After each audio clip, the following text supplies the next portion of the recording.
Кыргызстан банкка телефон аркылуу катталып счет ачтырганыбыз үчүн 100 сомдон берип жатты.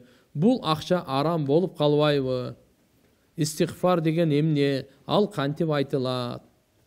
Мына акыркы учурлардагы эме болуш керек ба? Эм банк болуш керек, Бул эми шарият принцип каржылоолор менен иштебейт да. Буларчы Кыргызстан банкы шарият принцип каржылоолор менен иштебейт. Ошондуктан биз буларга жооп бербейбиз.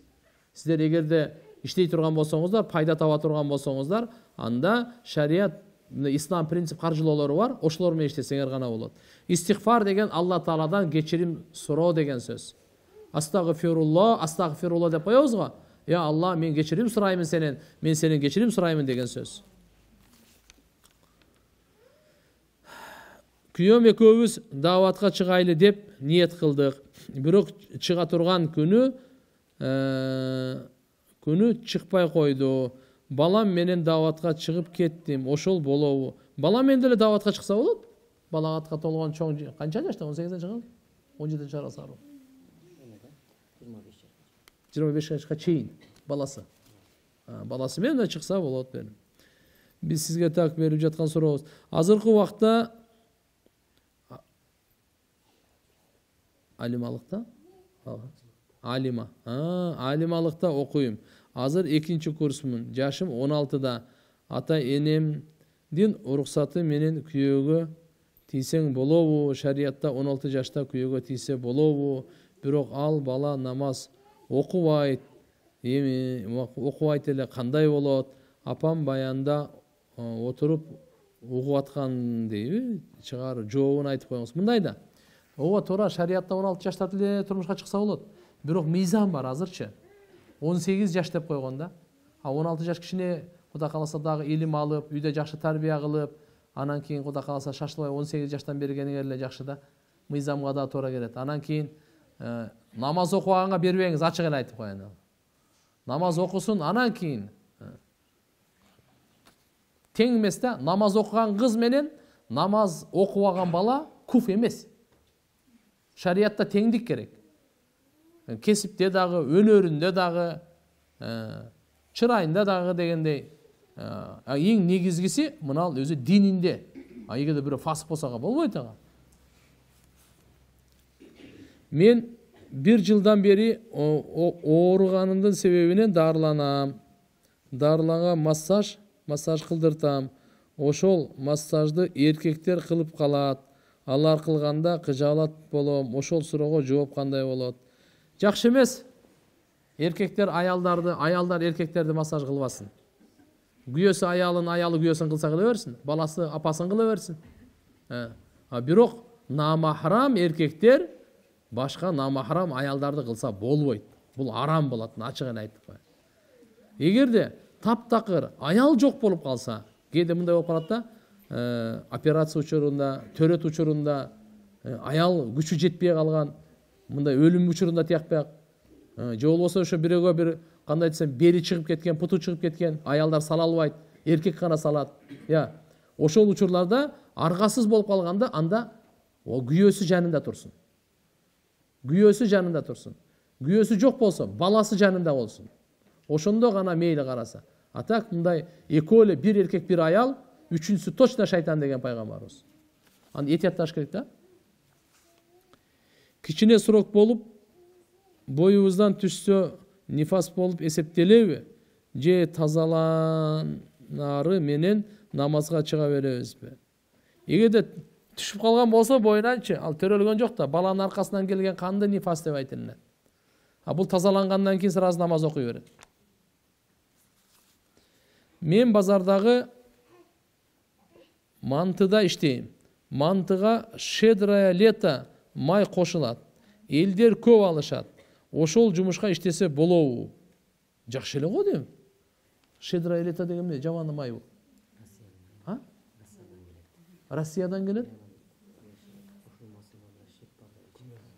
Күмөн бар деп. Щедрое мындай суюк май бул? Не? Сливочный масло. Мындай караңыздар. Щедрое лето мен билбейм буларды, мен жеп көргөн эмесмин, даже көргөн деле эмесмин кандай экен. Мындай, бул кыскасы мындай. эгерде уй майы болсочу, шектенбегиле жөн элечи. Жашоону оорулаштырып агыла. Уйдун майы болсо. Эгерде курамында аерде состав деп коет го. Ошол жерде бир карап көргүлө. Шариятыбызга ылайыктуу эмес нерсе болсо, анда албай эле койгула. А бирок эми таластын өзүнүн сарымайлары бар го. Мен сливочный маслоду ошо таластыкын алам го мен. Кымбатын алып берсиндер. Таластыктар, сиздер өзүңүздөрдүн мына сливочный маслоңуздар бар. Мен кайсы заводдон чыгат экенин билбейм, бирок Ош базарга барып туруп атай таластыкын алам да менчи. Ама щедро летолорду билбейм мен. Ошо кичине азыр мына дамыл айтып атат, кичине кымбатыраак деп атат. Кымбат болсо ошону алгыла. Шектүүнү таштап койгула. Үйдөгүлөр оронгонго каршы болуп жатат. Оронбой эле намаз окуй берсек болобу? Намаз өзүнчө фарыз, оронгон өзүнчө фарыз да.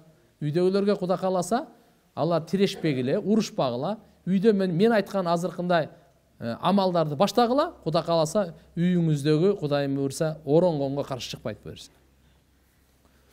Ажеке, так, биздин Кыргызстанда паранжа кийингенге кандай карайсыз? Чүмкөнүп кара кийинип алышканга. Эми кара биздин баягы урп адатта анча туура келбейт экен да. Кара кийинген. Болбосо кара кийинген башка элдин маданияты. Мен дайыма мурда дагы айтчу элем. Биз өзүбүз бир сөз айтып атканда башка элдин маданиятын тепселеп койбойлу.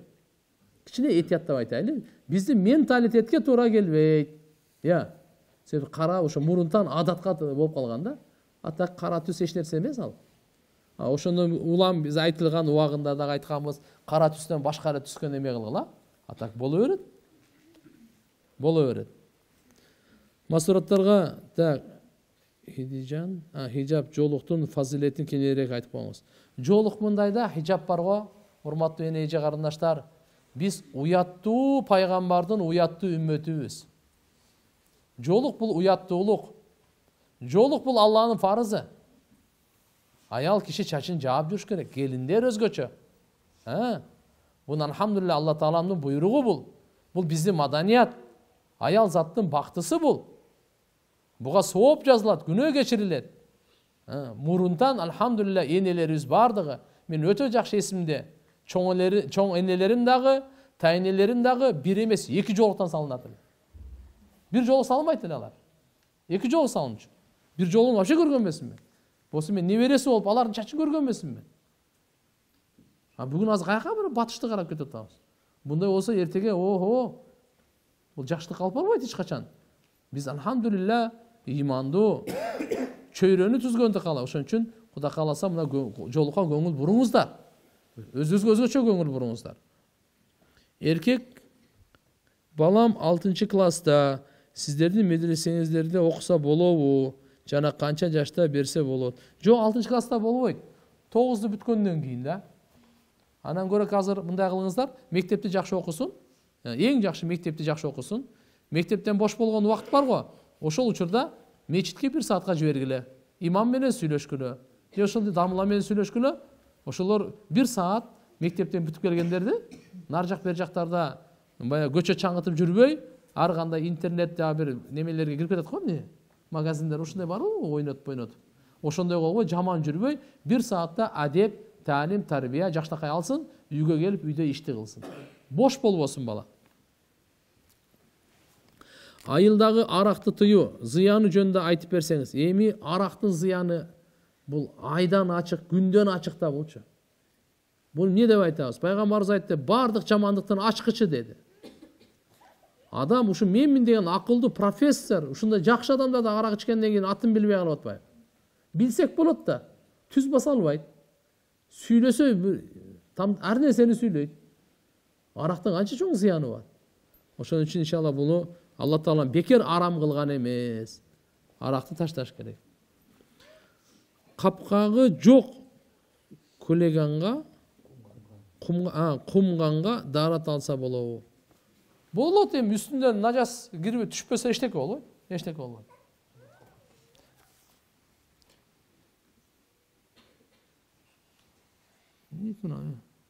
Илим алам, кандай кеңеш берет?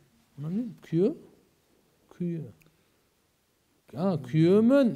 Күйөөмөн илим алам, кандай кеңеш бересиз? Өтө жакшы да. Кудайым бериптир сизге. Күйөөңүздөн илим ала бериңиз. гусул алган сууга колду салып текшерсе болбойт. Эгерде кол таза болгон болсо мейли анда. Эгерде кол күмөндүү болсо болбойт. Даарат алган сууга дагы. Даарат алган сууга эчтеке эмес. Канча саат уктаса болот? Эми карап көрүңүз, 6-7 саат чоңдоргон нормально эле. Бирок мындайда күндүзү уйку бар. Түшкү тамактан кийин кайлуула деп коет. Пайгамбарыбыз кичине уктайт эле. Ошол кайлуула 1 сааттыгы жөнү 1-3 саатка ба тең да булар. Ошо уктап алса, түнкү намазга пайгамбарыбыз айтканда, силер саарлык ичип күндүзү орозо тутканга күч алгыла, күндүзү уктап, түнкү намазга турганга күч алгыла. Кубаттуу болгула деген да. Ата көп уктаган зыян. Боюнда барлар кандай дуа окуса жеңил төрөйт? Ясинди окусун. Боюнда барлар Ясинди окусун, иншаалла Алла Таала ушунун берекесинен жеңил кылат. Боюнда барлар чач кыркып боесо болобу, чач кырса болбойт, боесо дагы болбойт. Хынадан тышкары болобу? Жок, хына гана болот. Кыз төрөлсө кандай ат сунуштайсыз? Кыз төрөлсө аттар көп. Хадиша, Фатима, Жуайрия, Сафия, Хафса, кайсысын айтып кетем? Көп да, Кудай кааласа, үй бүлө менен кеңешиңиздер, азыркы аттардын бирөөсүн койсоңуздар болот. Мен өкүл атамдар той берген, ошого кошумча акча алып барсам, барын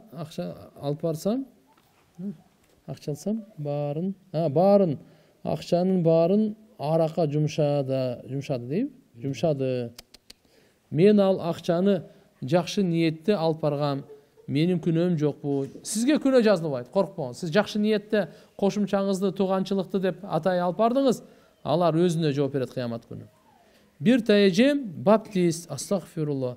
Аны менен тамакка чакырып аралашкан болобу? Үйүнө барып чай ичип сүйлөшсөм болобу? Эгерде ал чакырып кое турган болсо баптистке болбойт. Ошо өзүнүн христиан динине чакыруучу боло турган болсо анда болбойт. Аны күчүңүз жетсе өзүңүз чакырып көрүңүз, болбойбу? Анда мындай расстояние кармап эле жүрүш керек, этияттап эле. Күйөөм өтүп кеткен, бир дагы намаз окуган жок, орозо кармаган жок. Эмне болот? Аллаху акбар. Алла жеңил кылсын. Эми фидиясын төлөсөңөр жакшы болмок. Балагаттан толуп канча жашта өткөн болсо, ошону санайт, фидия деп коет. Бир фитир садака, бир намаздыкка. Бир күндүккө 6 болот, 365 күнгө көбөйтүп, анан жылга көбөйтөсүздөр. Орозону болсо бир күндүккө бир эле.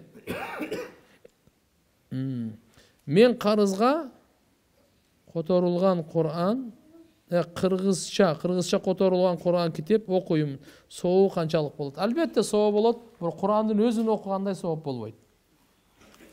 Кантип туура даават кыла алабыз? 40 күндүк жана башка дааваттар туурабы? Албетте, даават бул улуу пайгамбарыбыз Мухаммад алейхиссаламдын улуу мээнетинин уландысы. Албетте 3 күн, 40 күн, 4 ай деген жок.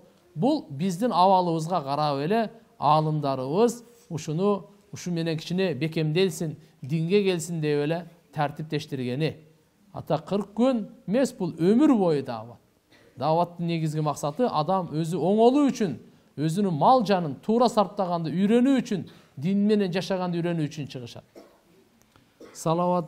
Салафтарды эмне үчүн көптөр жаман көрүшөт? Билбейм, көптөрүн үчүн жакшы көрүшөт. Бизде Кыргызстанда эми булар мазхаб кармаган багандар да, депчи. Атак иншалла бардыгын өзүнүн чегинде болуш керек. Туурасын туурадай алыш керек, туура эмесин туура эместей кабыл алыш керек. Ваннага же душка киргенде ичинен бисмиллахты айтып даарат алса болобу? Эми кээ-бир мындай да суроону түшүндүм. Болот. Эгерде ажатканадагы ушу бир бөлмөнүн ичинде болуп калсачы, унитаздан бир аз узагыраак туруп, анан айтыш керек. Унитаздын жанында туруп айтса болбойт. Балагатка жеткенден кийин намаз окуш керек. Менин каза намазым бар. Ошондо каза намазымдын фарызын 3-4 рекетинде сүрө кошулабы? Кошулбайт. Каза кандай болсо ошондой окуйсуздар. Каза намаз өзү фарыз намаз 1-2 рекетинде Fatiha, Zam сүре кошуп окуйбуз. 3-4 рекетинде, фарыз намазынын 3-4 рекетинде угуп алыңыздар. Фатиханы окуш сүннөт. Фатиханы окубай деле таспих менен же болбосо унчукпай турса деле өтүп кете берет. Ал эми каза намазга келгенде казанга дагы кандай фарыз болсо ошондой каза болот.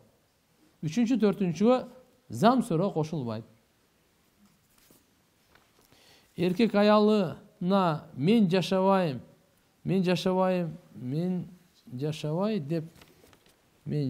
деп айтса. Мен жашабайм, мы деген сөз учуп калган турбайбы эме тамга. Эркек аялына мен жашабаймын деп айтса, неке бузулбайбы, талак түшпөйбү? Анын ниетин карайт. Эгерде ниетинде ушул ажырашуу ниет боло турган болсо, анда бир талак түшүп калат. Эгерде ажырашуу жок болсо, анда түшпөйт. Эки аял алып, экинчисин толук камсыз кылбаса кандай болот? Убакыт болбосо, үй бүлөсү каршы болсо, эки аял алгандарга бардыгына эң катуу шарт адилеттүүлүк. Адилеттүүлүктү аткарса, шарият уруксат берет. Адилеттүүлүктү аткарбаса, шарият уруксат бербейт. Кыямат күнү адилеттүүлүктү аткарбаган адамдар, ошо эркектер, ал жарты же болбосо кээ бир риваяттарда келет, сөөк эти жок болот го, ошондой болуп келет дейт. Бул дүйнөгө байланыш керек. Сороом бар эле, бул дүйнөгө байланбаш керек деп айтылат го. Ошондо үй салып, жакшы машина айдап, бизнес кылып иштеп, балдарга жакшы окуу жайга окутуу кандай болуп калат? Бул туура эмес, ал бул дүйнөгө байланбаш керек деген мындай. Бул дагы маани дүйнөгө берилип кирип кетип, аркага кайтпай эле дүйнөнү кууп, дүйнөнүн кулу болгондорго айтылган да. Дүйнөнүн кулу пайгамбар саллаллаху алейхи ва саллям айткан: "Таиса абдуд динар ва абдуд дирхам." Шору курусун, бактысыз болсун, жок болсун ким? Ушу динар, дирхамдын кулдары депчи. Ал качан? Эгерде сиз 5 вакыт намазды каза кылбай, дүйнө ишин кылып аткан болсоңуз, шарияттын көрсөткөн жолу менен адалдан таап, Алланын укугу бар, зекет, бейбечаралардын укуктары бар, жардамдарды берип аткан болсоңуз, дүйнө сизге жаман эмес. Bunday дүйнө мактаганга лайыктуу, ахиреттин кура турган дүйнө. Кайсыл мал, кайсыл акча, байлык менен ахиретти куруп аткан болсоңуз, ал ни'мал мал. Фи яди ни'мар раджул. Жакшы адамдын колунда жакшы, алхамдулилlah, мал деп айтылат. Ошон үчүн иншалла бул жалпысынан эле байланбаш керек деп эле бардыгын таштап койгонго ислам чакырбайт.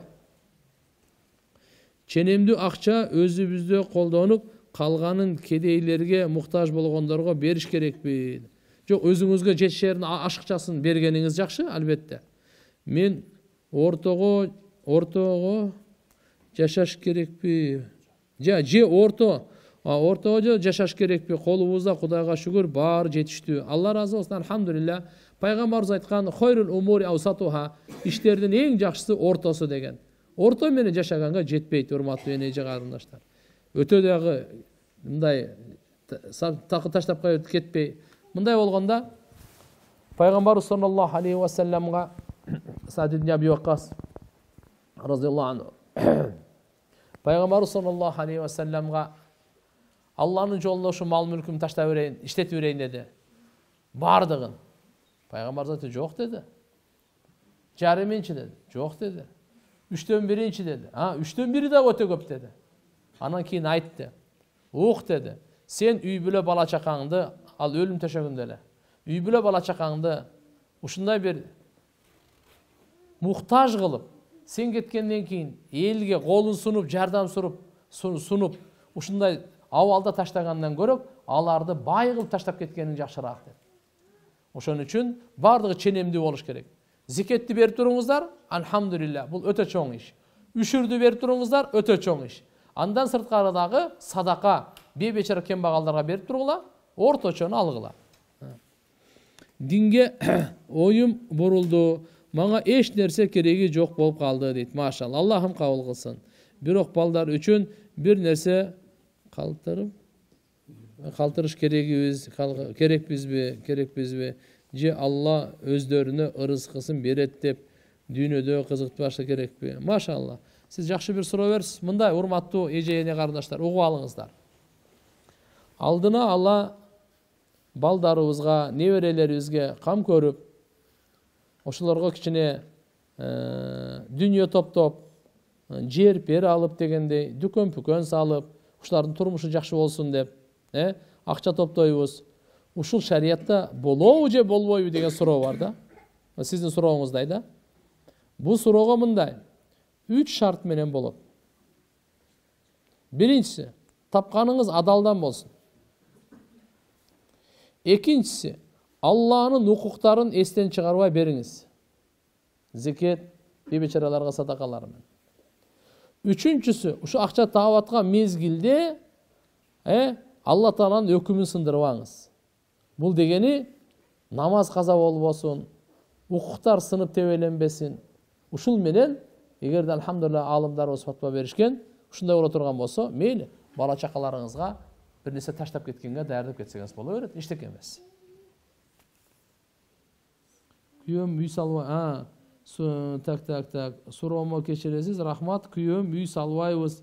Эмне кереги бар? Кымбат окуу жайга окутпай эле машинасын чоңурагын алмаштырбайм деп жатат дейт. Эчтеке эмес. Жакшы улуу минип Алланын жолуна минип айдай бериңиздер. Жакшы кийим, жакшы тамак. Бул шариятыбыз буга тыюу салбайт. Пайгамбар саллаллаху алейхи ва саллям айтканда, мындай дегенде, текеберлик боюнчачы, кимдин жүрөгүндө кыпындай бар текеберлик болсо, ал бейишке кирбейт депчи. Сахабалар Пайгамбар саллаллаху алейхи ва салламдан сурап атпайбы? Мындай жакшы кийинген, ушу текеберликке киреби депчи. Пайгамбарыбыз айтты, жок деди. Жакшы кийинген, жакшы пут кийим кийген, бул текеберликке кирбейт. Алла Таала инналлаха джамилун юхиббул джамал. Алла өзү чырайлыкты жакшы көрөт. Жакшы кийиниш керек, жакшы машина айдаш керек, жакшы тамак жеш керек. Бул Алла субханалла. Текеберлик не деди? Батарул хак ва гамтун нас. Акыйкаттан жүз үйрүү жана адамдарды кемсинтүү. Ушул текеберлик экен. Атак иншалла албетте исрафкерчилик кылып өтө эле исраф эме кылып жүрбөш керек. Мүмкүнчүлүк болгондон кийин аны иштетсе шариятта боло берет. Так, устаз, менин күйөөм сөз менен жеп урганын токтотпой койду. Мугалиммин, айлыгымды алып келип берем. Продукта жана башка баары менин мойнумда. Кетейин десем 4 балам бар. Кылып жатсам деле уруп жей бергенине ызаланам. Эмне кылсам болот? Деги бир жылуу сөзү жок. Ай, астагфирулла. Өзү эркектердин мойнуна коюлганда, аялдарды багып, аларды иштетпей, жакшынакай карап, курсактарын тойгозуп, кийгизип, тияк бияка алып чыгып дегенде, бардыгы. Эми бул тескерисинче сиз таап атсаңыз, ал мындай деп аткан туура эмес эми. Эмне кылат элеңиз? Сабыр кыласыз.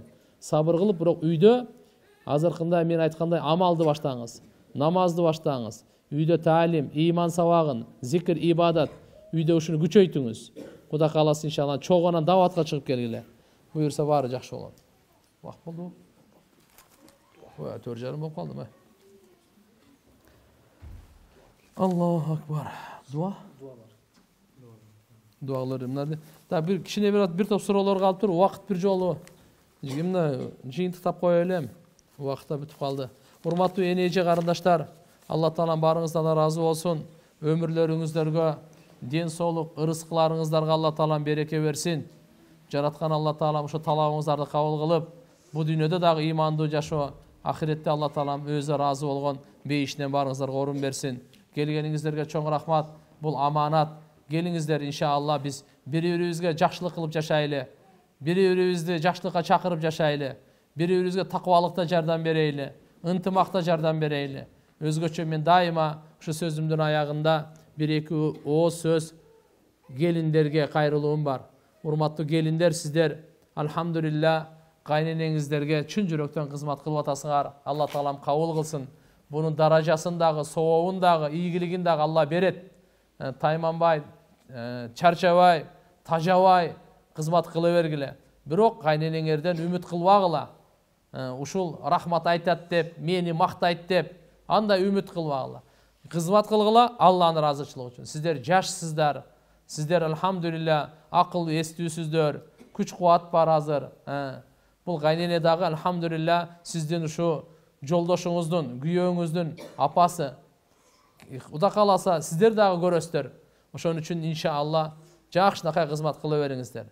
Анан бул жерде мындай да туура келиндин мойнунда кайненеге мындайча айтканда кызмат кылуу милдеттүү эмес. Шарият милдеттендирген эмес. Бирок шарапаттуу аялдардын баардыгы кызмат кылып бактылуу болгондо буну эстен чыгарбаш керек. Анан урматтуу кайненелер, сиздер алхамдулилля Кудайым берди, бул чоң белек берди. Үйүңүздөргө келин келди. Буну жакшы, бул ушу келинди бакыт, кут деп күтүп алыңыздар, кул деп күтүп албагыла. Булар сиздердин кулуңуздар эмес. Сиз кимди төрөсөңүз, ошолордун мойнунда Алла Таала фарыз кылган, милдет кылган, кызмат кылганды. Бирок келинди сиз төрөгөн эмессиз. Бул келиндин өзүнүн апасы бар төрөгөн. Ошон үчүн бүгүнкү күндө кээде аша чабуу менен келин менен кайненелердин ортосунда кичине ушу ыйман алсырагандын себебинен келишпестиктер болуп калат. Ушулардын баардыгын жойгонго аракет кылайлы. Кайненелер алхамдулилля акыл насаатын айтып, келинди мактап койсо эле иштей берет да. Туурабы? Анан кылган кызматын, Алла разы болсун деп, өзүңүздүн кызыңыз, балаңыз кылбаганды келин кылып аткандан кийин разы болуш керек да. Разы болуп эки ооз жакшы сөз айтып койсо кандай? Тамактап келип берип атса, кийимди жууп берип атса, төшөк салып берип атса, шүгүр айтып, рахмат, ой келиним Алла разы болсун деп мынакей. Ушундай кыла берсе, кайра дагы көп кызмат кыла берет да. Ошон үчүн иншалла ортодо шайтанды аралата көрбөш керек. Анан күйөөлөр менен аялдардын ортосунда Алла Таалам сиздерден разы болсун мынакей. Канча жакшы кызмат кылып атасыздар. Эми ушу үйдө дагы амалдарды күчөйтсөкчү, дагы жакшы болот иншалла. Амин. Алхамдулилlah вассалату вассаламу аля расулилlah.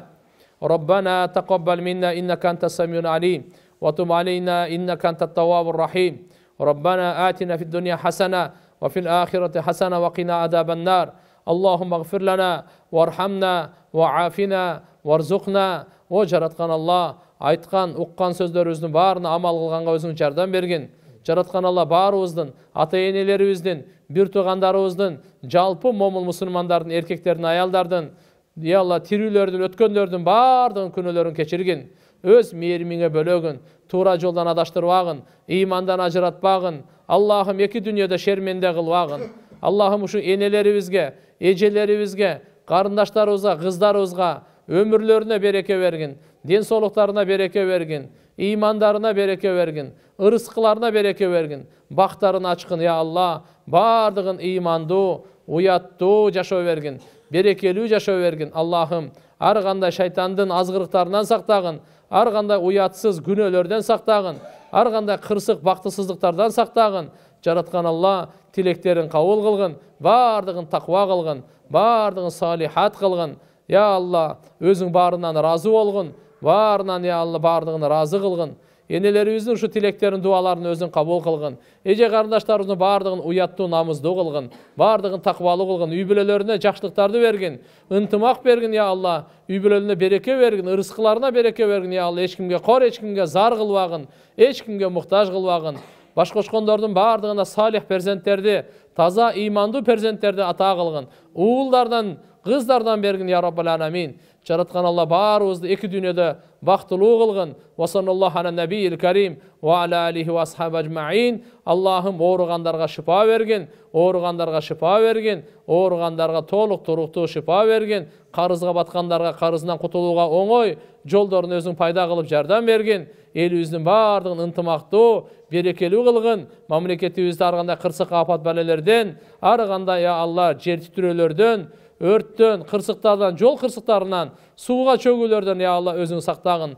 Жараткан Алла өзүң сактагын. Разычылыгыңды, бейишиңди сурайбыз. Наразычылыгың дозогунан пана тилейбиз. Баарыбызды разы кылгын, баарыбыздан разы болгун. Өзүң разы болбостон өлүм бербегин. Баарыбызды намазга бекем кылгын. Ушу энелей жарындаштарыбыз баарын я Алла Куранга дос кылгын, Куранга жакын кылгын, Куран окуй тургандардан кылгын, орозо тутуучулардан кылгын, чын сүйлөөчүлөрдөн кылгын, садака кайрымдуулук кылуучулардан кылгын.